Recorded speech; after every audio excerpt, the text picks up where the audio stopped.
Hi everyone, welcome back to another video. So welcome to another episode of this mini series about sex, gender, and our own self-perception of reality. I hope you guys are enjoying this series so far. In case you haven't watched the past episodes, I'm gonna put the videos in the description below, and I strongly recommend you to watch them. I'm not gonna be repeating once again many concepts that I discussed there.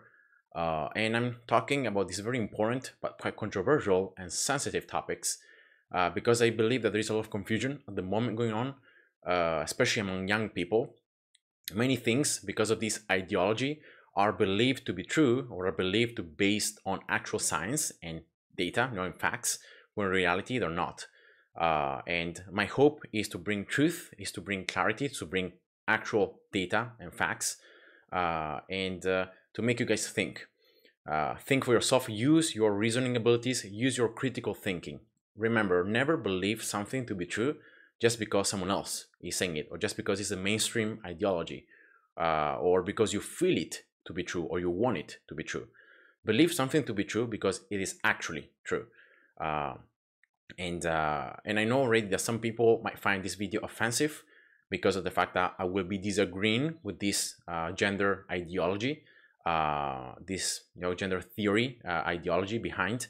But remember, just because I'm not agreeing with you doesn't mean that I'm hating you, doesn't mean that I'm attacking you or discriminating you. No, I love you from my heart, and God calls us to love our neighbor, and I really care for you, and that's why I want to talk about these topics, to make you, in case you might watch these videos, to think about this. And you see, we're free to believe whatever we want to believe, but the question becomes, is what I am believing true? Is what I am believing healthy? Is what I am believing based on science, based on evidence, or is it not? So that's the thing that I wanna encourage you to do. Investigate, research, try to see if these things are actually real or they're not, if they're true or not, if they are reliable, or not, and make your own belief and opinion after you have thoroughly investigated and researched this. Now, in this fourth episode, we'll continue to talk about gender, and we have seen that sex and gender are different. I've discussed in the previous episode about sex, the fact that sex is binary for human beings, so male, female, small gametes and large gametes, and that's how we classify and by definition males and females, and that is the same for human beings. We have also seen that the intersex condition, which is a congenital disorder, a congenital anomaly that happens very rarely, but it happens on some human beings during the development, that this doesn't really question the reality of the fact that human beings, if nothing goes wrong in the development, they're born as males or females. So sex is binary, and that is a biological fact. And then I've talked about gender, laying down some definitions, the fact that gender is a pretty recent discovery in a sense. So the word gender before, it was always being used for grammar, for grammar, for nouns in different languages. So the masculine nouns and the feminine nouns, because they have their own adjectives, adverbs, and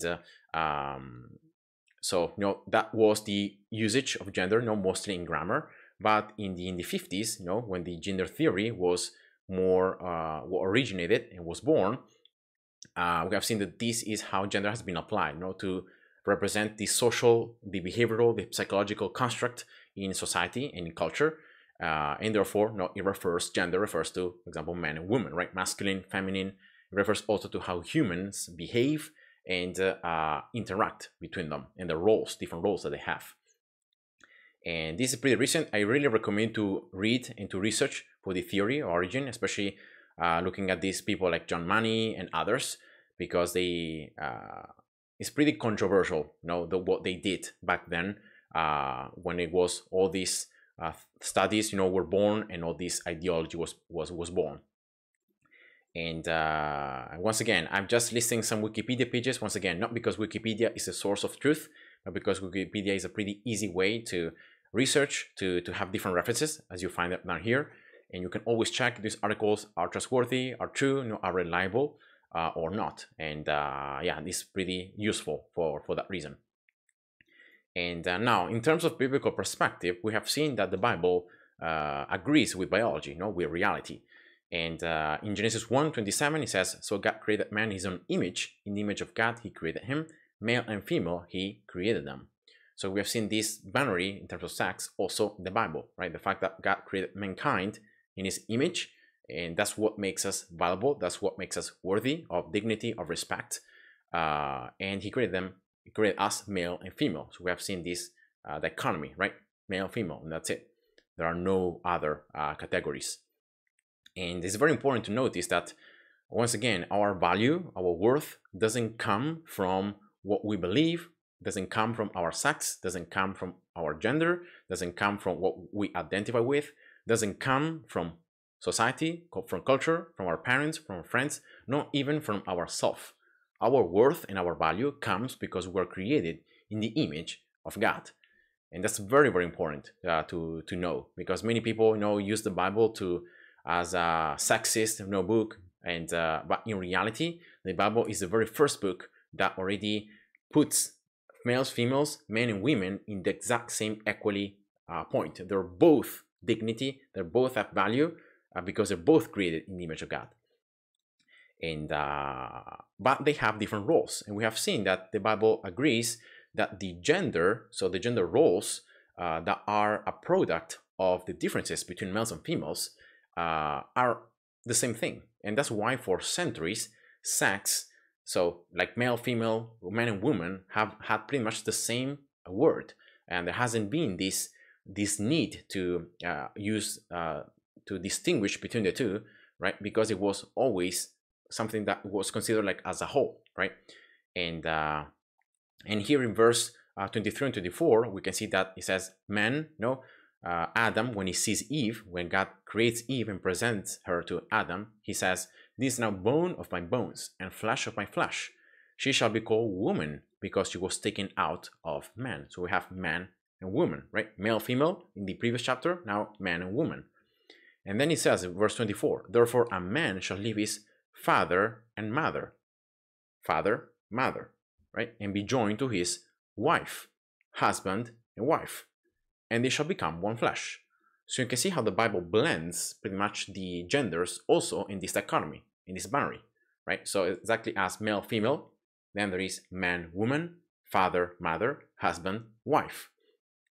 So there is this binary application of gender in a sense, and that's how God created things to be. And that's why we see these things applied in our reality, in biology. We know, of course, that there are some cultures that haven't followed this binary in terms of gender roles, right? Some cultures have had this, I don't know where I have it, I think it's here. Yeah, some cultures have had a third gender, right? And if you really search for this, you have seen that there are some cultures that incorporate these people that either identify or even as biologically male or females, they then take the gender role of the opposite side, or maybe of a third or fourth type. And there are these examples, but it's very, very limited. Like most cultures around the entire history of humankind had followed pretty much the way in which God created things to be. And so we have seen that this is what the Bible teaches. And this is not only something that the Bible teaches in the Old Testament, but it's also something that Jesus said. And we find it in Matthew chapter 19, verse 4, when Jesus said here, "Have you not read that he who made them at the beginning made them male and female?" And actually, Jesus here is quoting the verse that I read before, Genesis 1:27, and said, "For this reason, a man shall leave his father and mother and be joined to his wife, and the two shall become one flesh." Once again, here Jesus is quoting the verse that I read also before, Genesis 2:24. So we have seen that the Bible blends pretty much sex and gender into the same thing. And actually, from some studies that we have had, we actually see that the differences in sexes, so the differences between males and females, are not just physical. So are not just like the bone structure or the muscle mass of or the body fat percentage or the external genitalia, right? But it's more than that. It's how our brains are wired, how we work. For example, a male thinks differently from a female, and that's a fact. Like we have studies that actually show this. A male behaves differently from a female. A male experiences and feels emotions differently from a female. And so this different mind and brain applies then in the roles, because males have a set of roles and females have different roles. So man has a role and woman has a role. And this is the same that what the Bible teaches, right? We have both created equally in the image of God, but we are different. And God has put different roles to the man and different roles to the woman. And we're equally, but we're not exactly the same. We don't have the same roles. We have different roles. And the Bible discusses in Ephesians chapter 5, in Colossians chapter 3, and I'm going to cover them more appropriately in the next video. But then just to clarify that, the Bible agrees with this concept that men and women are both equally valuable because they're both created in the image of God, but they have different roles, different behaviors that are born because biologically speaking, they are different. Like God made them differently. And that's a good thing, right? Because men can do things that women can't, and women can do things that men can't. And that's why we need each other, right? That's why we need men and women. We need them both. And we don't need just them to procreate. You see, in order to reproduce and to continue the species, in this case the human species, you need small gametes and large gametes. So you need males and females, right? A female with a female, large gametes with large gametes, there is no reproduction. And small gametes with small gametes, there is no reproduction either. So you need small gametes and the large gametes to then be able to procreate and to conceive a new human being.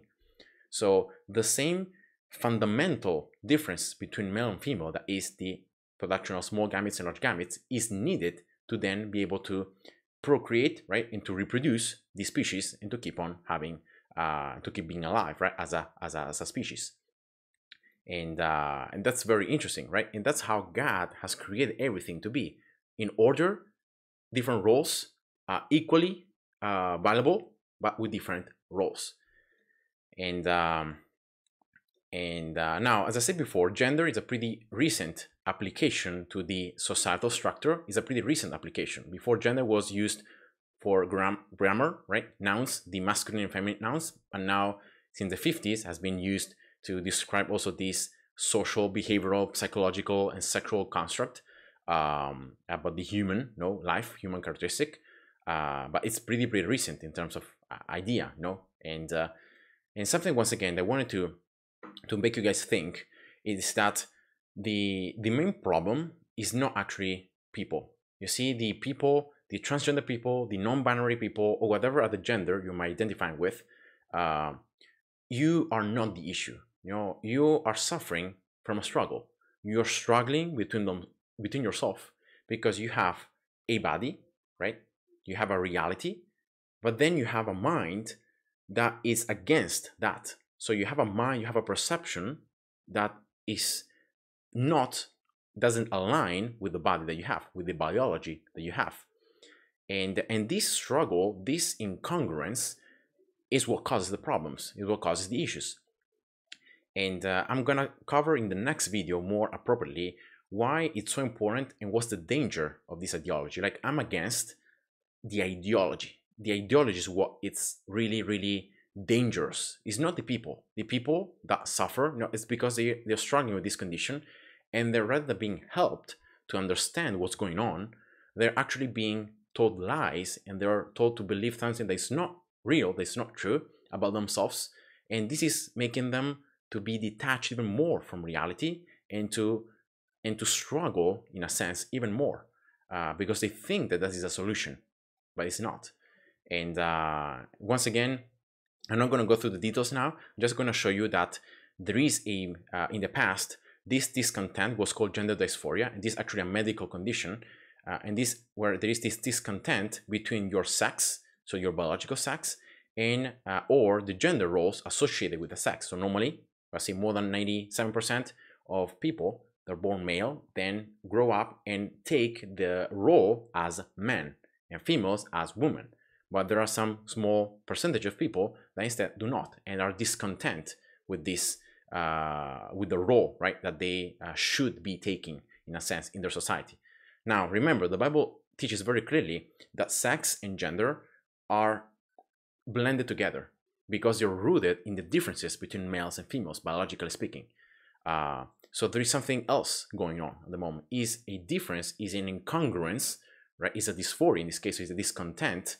So it's more something based on your experience, right? It's something that you experience, something that you perceive, that there is a problem between the body that you have and the gender that you want or that you aspire to or that you desire. And in the next video, I'm going to talk more in detail about this, about the gender identity, about this gender dysphoria, this condition. And yeah, so I hope you guys enjoyed. Thanks for watching and God bless you. See ya.